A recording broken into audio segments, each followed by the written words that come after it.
എല്ലാവർക്കും PSC പ്ലസിലേക്ക് സ്വാഗതം.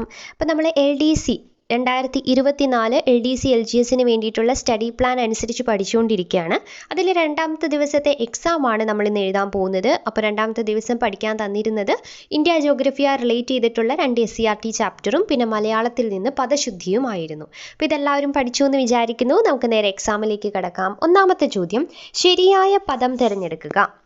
അടിമത്തം എന്നുള്ളത് അതായി റിലേറ്റ് ചെയ്തിട്ടുള്ള 4 ഓപ്ഷൻസ് ആണ്. അതിൽ ശരിയായിട്ട് നമുക്ക് എങ്ങനെ അടിമത്തം എന്ന് എഴുതാം അല്ലേ? അതാണ് എപ്പോഴും എക്സാമിന് ചോദിക്കുന്ന ഒരു ക്വസ്റ്റ്യൻ ആണ്. ഏതാണ് ആൻസർ വരുന്നത്?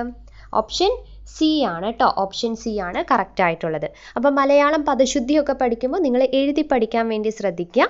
കുറച്ച് സമയം പോയാലും കുഴപ്പമില്ല, എഴുതി പഠിച്ചു കഴിഞ്ഞാൽ കറക്റ്റ് നമുക്ക് ആ ഉത്തരം കിട്ടുന്നതാണ്.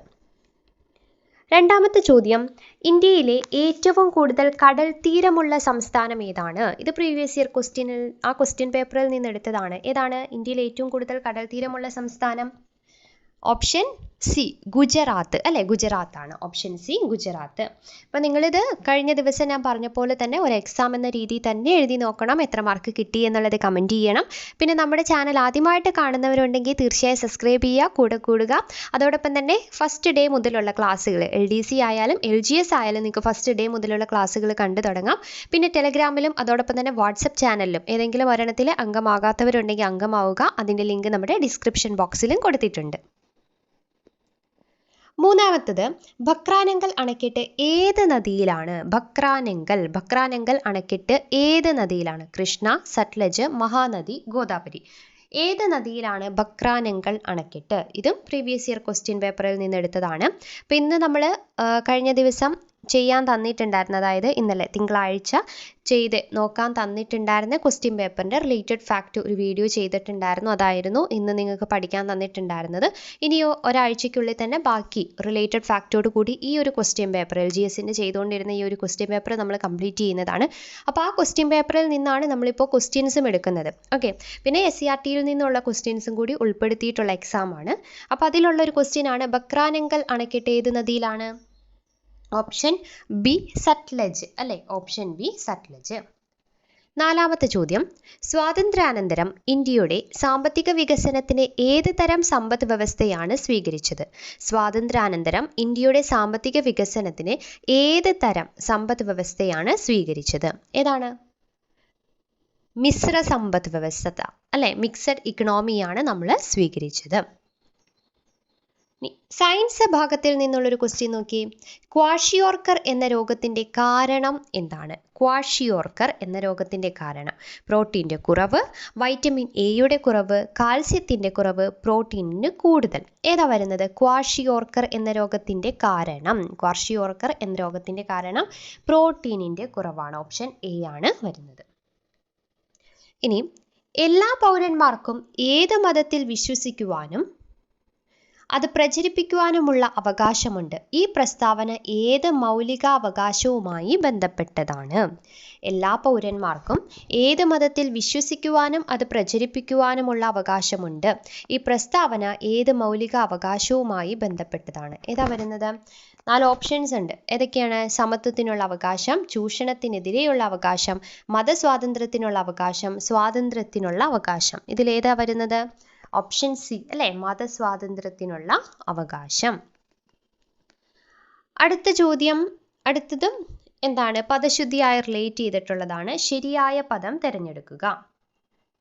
ഇതിലേത് അഷ്ടപതിയാണ് കറക്റ്റ് ആയിട്ടുള്ളത്? ഒരു അഷ്ടപതി ഇവിടെ ഉണ്ട് കേട്ടോ, 4 എണ്ണം കൂടി. ഓക്കെ, ഏതാണ് കറക്റ്റ് ആയിട്ട് അഷ്ടപതി എന്ന് നമുക്ക് എങ്ങനെ എഴുതാൻ പറ്റും? ഓപ്ഷൻ ഡി ആണ് കേട്ടോ. ഇതാണ് കറക്റ്റ് ആയിട്ടുള്ള അഷ്ടപതി. അപ്പം ഇന്ന് 10 എണ്ണേ തന്നിട്ടുണ്ടായിരുന്നുള്ളൂ. അത് കറക്റ്റ് ആയിട്ട് നിങ്ങൾ ഒരു 5 തവണയെങ്കിലും എഴുതി പഠിക്കുക കേട്ടോ. എഴുതി തന്നെ പഠിക്കണം, അപ്പം എന്തായാലും മറന്നു പോവില്ല. അടുത്ത 8ാമത്തെ ചോദ്യം, അറബിക്കടൽ സ്ഥിതി ചെയ്യുന്നത് എവിടെയാണ്? ഇന്ത്യയുടെ കിഴക്കൻ ഭാഗം, പടിഞ്ഞാറൻ ഭാഗം, തെക്കൻ ഭാഗം, വടക്ക് ഭാഗം. ഏത് ഭാഗത്താണ് അറബിക്കടൽ സ്ഥിതി ചെയ്യുന്നത്? എവിടെയാണ്? ഇന്ത്യയുടെ പടിഞ്ഞാറൻ ഭാഗത്താണ് അല്ലേ? അറബിക്കടൽ സ്ഥിതി ചെയ്യുന്നത് ഇന്ത്യയുടെ പടിഞ്ഞാറൻ ഭാഗത്താണ്. ഇന്ത്യയുടെ കിഴക്ക് ഭാഗത്താണ് ബേ ഓഫ് ബംഗാൾ ഉൾക്കടൽ സ്ഥിതി ചെയ്യുന്നത്. 9ാമത്തത്, ഉത്തര മഹാസമതലവുമായി ബന്ധപ്പെട്ട് ശരിയായ പ്രസ്താവന അല്ലാത്തത് ഏതാണ്? ക്വസ്റ്റ്യൻ ശ്രദ്ധിച്ച് വായിച്ചിട്ട് ചെയ്തു നോക്കണം. ഉത്തര മഹാസമതലവുമായി ബന്ധപ്പെട്ട് ശരിയായ പ്രസ്താവന അല്ലാത്തത് ഏത്? 4 സ്റ്റേറ്റ്മെൻ്റ് ആണ്, അതിൽ 4 പ്രസ്താവനകളാണ് തന്നിട്ടുള്ളത്. അതിൽ നമ്മളോട് ചോദിച്ചിട്ടുള്ളത് എന്താണ്? ശരിയായതല്ലാത്തത് അല്ലേ? ശരിയായിട്ടുള്ളതല്ലാത്തത് ഏതാണ്? നമുക്ക് നോക്കാം.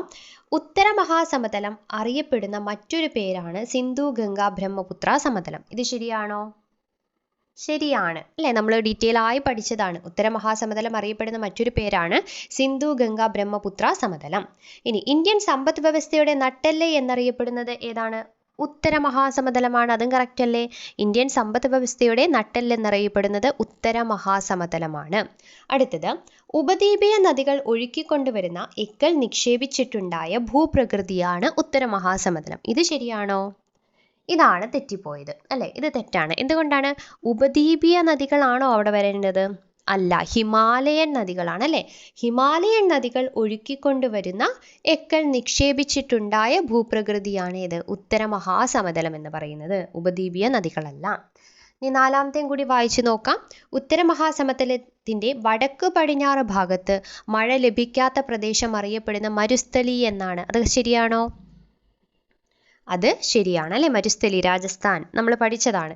അപ്പോൾ ഇതിൽ നമ്മളോട് ചോദിച്ചിട്ടുള്ളത് ശരിയായ പ്രസ്താവന അല്ലാത്തത്. ശരിയല്ലാത്തത് ഏതാണ്? ഓപ്ഷൻ 3 ആയിരുന്നു ശരിയല്ലാത്തത്. ഓക്കെ.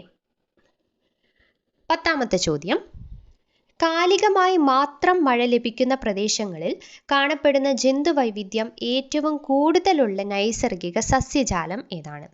കാലികമായി മാത്രം മഴ ലഭിക്കുന്ന പ്രദേശങ്ങളിൽ കാണപ്പെടുന്ന ജന്തുവൈവിധ്യം ഏറ്റവും കൂടുതലുള്ള നൈസർഗിക സസ്യജാലം ഏതാണ്?